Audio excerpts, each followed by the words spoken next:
Orange and Blue today, live in Indianapolis at the Scouting Combine. Cecil, Lammey, Andrew Mason, and there is no doubt, Mace, this is all about quarterbacks. All about quarterbacks. That's where everything starts.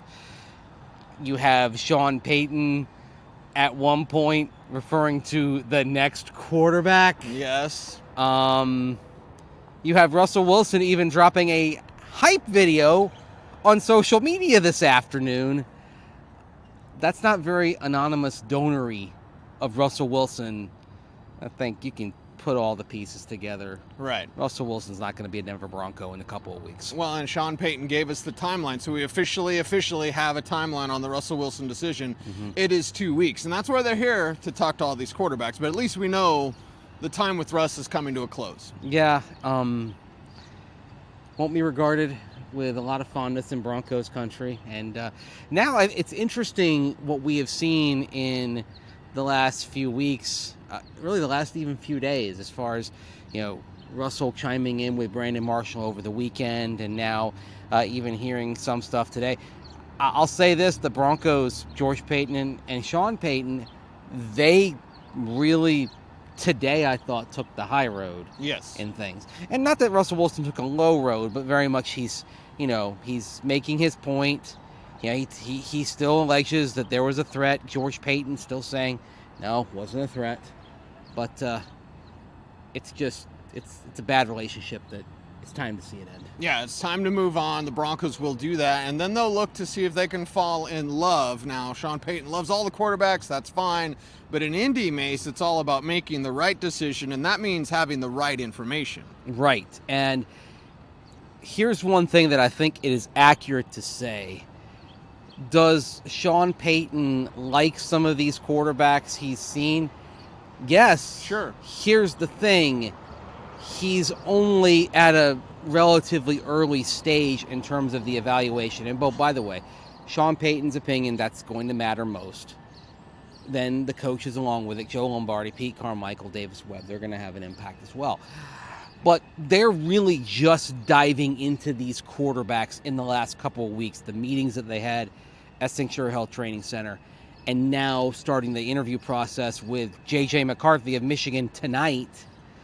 George Payton specifically said the Broncos are talking to him, but they're going to be talking to all these guys. Right. Every indication that is the case. And not only that, it's the interviews and the workouts here. It's going to involve pro days, meeting with them, watching them work out at pro days. It's going to even involve some private workouts, some top 30 visits at Broncos headquarters coming up here as you get into April. So this is... To say that they've narrowed in on one quarterback, is certainly not correct, because they're still the coaches are still at an information gathering point. Yes. Well, that's why I wrote at denversports.com, the decision on quarterback for Sean Payton is personal. Meaning, you've got to get personal with these guys, and you don't do that on film. You don't do that in an all-star game necessarily. You do that right here at the Scouting Combine, where you can have these private interviews and really get to know a guy as much as you can. Yeah, and you get 15 minutes. Yeah, make those 15 minutes count. But, George Payton, I think, even alluded to, going out to dinner, right? Right. You go to the pro day and you meet where you work out with them privately, and then you go out to dinner. I mean, this is an ongoing process. Maybe it's going to involve some flight tracking. Yes. Perhaps. Where's our buddy Mike Kliss at? Hey, you know how good I am at that, folks. Yeah, that's right. He's got a nose for it. But the thing with Sean Payton, and he talked about it, we'll roll that beautiful bean footage, it's about making the right mistakes, but not making the mistakes that others make. Mace, let's roll that clip. It's one thing, like you can visit with someone and, they can be intelligent, but, man, how quickly can they deliver the information, and how quickly can they get through the progression? Are they accurate? There's some fundamental things that we have to see that are present. And so sometimes it's not as difficult as we make it out to be. And then sometimes, listen, it's very difficult. And so I think we'll be really good at this. And I think to some degree we're glad that a lot of people aren't. Well, Mace, I really like what Sean Payton said there at the end, because he's like, we're going to be really good at this, and we're going to take advantage of other guys not. It's a little kung fu, where you're using their momentum against them. That's really interesting, especially when you okay, he says they're going to be really good at this. Sean Payton hasn't gone into an offseason searching for a quarterback in a long time. I mean, the last, I know he drafted Garrett Grayson in New Orleans. Was that right? I think that was 15 or 16. CSU represent. Yes, exactly. That didn't work out very well. Garrett Grayson was a day 2 pick. They had Ian Book in there in New Orleans in 2021. He got kind of forced into the fire. Didn't go well for him. But Sean Payton hasn't gone through the process of looking for potentially a first-round quarterback. Right. So I like the confidence that they know, that others are going to make mistakes. We're not going to make that mistake. Part of this also, I think, comes from Sean Payton after coaching for so long. I think he knows what he's looking for, and he's going to, it's, as they say of some other things, he's going to know it when he sees it. Yes. In that quarterback. Now, he's going to go out there, try to not make mistakes. But, Mace, I do wonder, we haven't talked about this yet. We've talked about a lot. Oh, okay. Plenty of shared moments here in Indianapolis. But what mistakes has he really made at quarterback? Certainly first rounders, not really. But he's worked with Kerry Collins. He's worked with Tony Romo. He mentioned Quincy Carter today. So, I mean, maybe there's been some guys, you mentioned Garrett Grayson, Ian Book, that haven't worked out. But, I think mistakes are the best teacher. Another thing on Book and Grayson, you're talking about quarterbacks who were mid to late round quarterbacks. And look, can go over the odds. We've talked about them. That's where you start getting in the lottery ticket type range as far as a quarterback. Kerry Collins was the number 5 overall pick in 1995, got to Sean Payton in 1999 with the New York Giants. He goes to Dallas. Quincy Carter, meh. They made the playoffs with Quincy Carter. They did. They went one and done, lost in Carolina, but they got to the playoffs. But then it was, they checked out Vinny Testaverde. They checked out Drew Bledsoe. What do those two have in common? They were first-round picks. Actually, both were number 1 overall picks. Very okay. Good. Yep. So even though Testaverde was nearly 2 decades beyond that, there's still the arm talent, right? Like kind of those attributes, right? And then, of course, all the while he's developing Tony Romo, who was undrafted. But, he knew what he was looking for in Romo, and then he gets Drew Brees. So, his track record's pretty good. Just that track record has not involved actually making the first-round pick. That's the unknown. But the track record of identifying the right quarterback, that's pretty solid, up to getting the 5-2 start. 14 touchdowns, 3 picks in 2021 out of Jameis Winston. Another guy who was number 1 overall pick. Right. Which I think is why you briefly have the Baker Mayfield conversation, because he was a number 1 overall pick, even though I'd be surprised if he doesn't come back to Tampa Bay. The Bucs made the move today to release old friend Shaq Barrett, pride of CSU. Should have been the Super Bowl MVP in Super Bowl 55. Moving on from him so they don't have to pay a $15 million bonus. That's a piece that I think tells me they're trying to arrange everything on the board to make sure they can bring back Baker Mayfield. Now, you've got to set this up because Sean Payton, where's his skateboard and his backwards hat? He had today a comment about a funny meme. Set this up for us, man. Well, I'll also tip the cap to ESPN's Mina Kimes, who retweeted me when I posted the clip and, talking about Sean Payton. Does Sean have a Reddit account? Does he have a burner account on Reddit? Because there was a meme out there on NFL Reddit about all the list of quarterbacks the Broncos have had and lines through each of the names. Sort of the Broncos version of the Cleveland Browns jersey that has all the names of the quarterbacks that they went through from Tim Couch onward since the Browns came back to the NFL in 1999. So let's roll that footage. But yeah, humorous meme. That's an interesting way of putting it. It's very formal. How do you do, fellow teenagers? Let's roll that clip. I saw this humorous meme the other day where there's a Bronco fan with a shirt on, and there was like 8 quarterbacks names with a cross through it, and he's drinking the quarterback Kool-Aid, and our job is to make sure that this next one, doesn't have a line through it.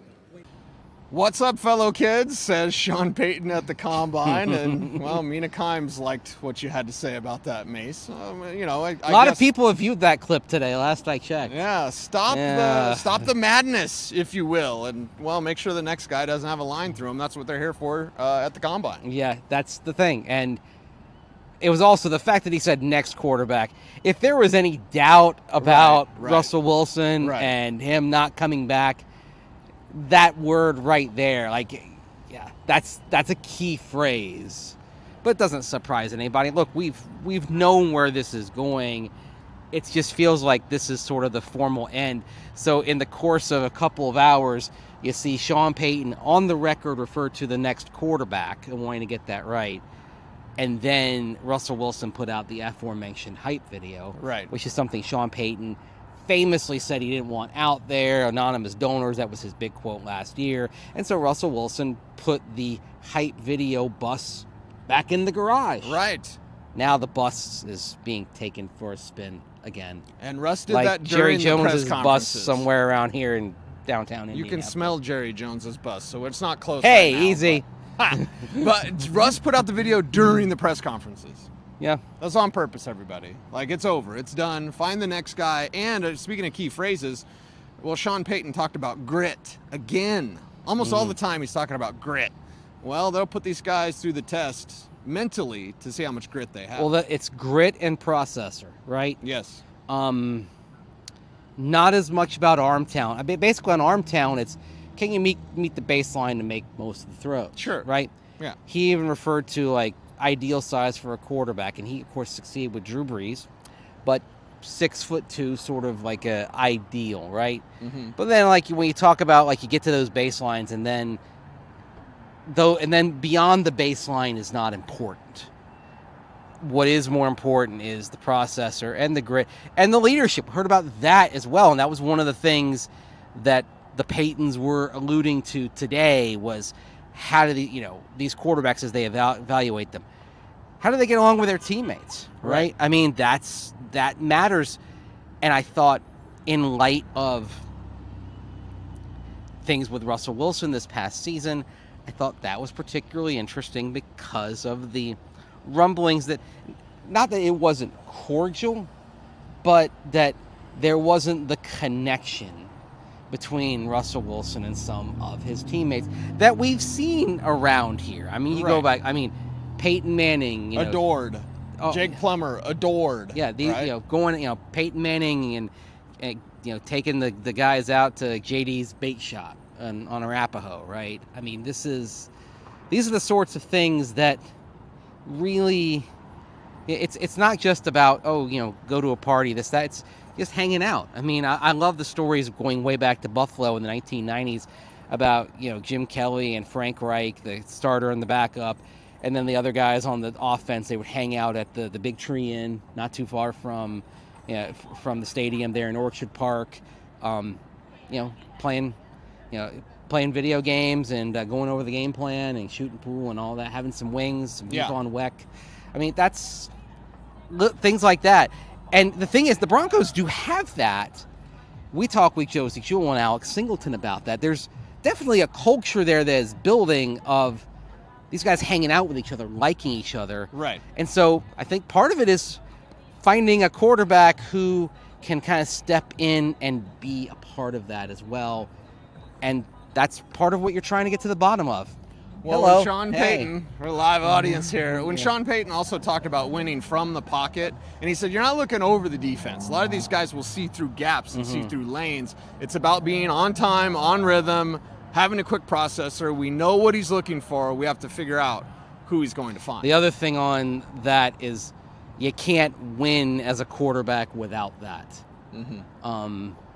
That if you can't operate from the pocket effectively, that ultimately the defense is going to be able to take care of you pretty capably. Yes. And hearing that, it was sort of another reminder of, okay, this is why they're moving on from Russell Wilson, because in terms of operating from the pocket, staying there, not putting the offensive lineman in a disadvantageous situation, that's where he struggled. And of course, and there's the consistency factor as well, Cease, not on rhythm or not on timing. How often do we say it? This is a rhythm and timing based passing offense that Sean Payton wants to have, and that requires quick processing and operating in the pocket, not doing a lot in terms of mobility. Doesn't mean he doesn't want mobility. So if, like, you go through the first two reads and they're not there, and that's where J.J. McCarthy is intriguing, because first two reads aren't there, he's a plus player with his legs. And if J.J. McCarthy is the quarterback the Broncos draft, rest assured they're going to work that into the offense, especially early on as he, bit by bit learns what it takes to be an NFL quarterback. But that's the sort of thing that can make the transition maybe a little bit easier for McCarthy, having that tool on his belt, so then he can be effective while he's learning how to read defenses from the pocket. It is orange and blue today. We are in Indianapolis for the scouting combine, and we're not done, Mace. We're in Indianapolis. We're not, as Samuel L. Jackson and Spike Lee and Charles Barkley said, we're not in the Annapolis, which is in the Maryland. Yes. We are in Indianapolis. Yes. Indiana, I think. Is that where we're at? Yes. That's where we're at. That's the Indiana state capitol. Beautiful state capitol behind us there. Right there. Not and to we're get not done. political. We're not done, because we have more OBT 2 coming up for you a little bit later today. And George Payton talked. Like, we have a ton of stuff to say. We're some chatty blankety blankers, so make sure to help us out. A lot of brain dumps coming this week on the show. Very much so. Yep. So check us out and help out our YouTube channel. Like, comment, share, subscribe, hit that notification bell so that you never miss a vid. Yes. We got it. Holy cow. He's Mace. I'm Cease. OBT is a BFD. Thanks for watching. Stay tuned. And stay frosty.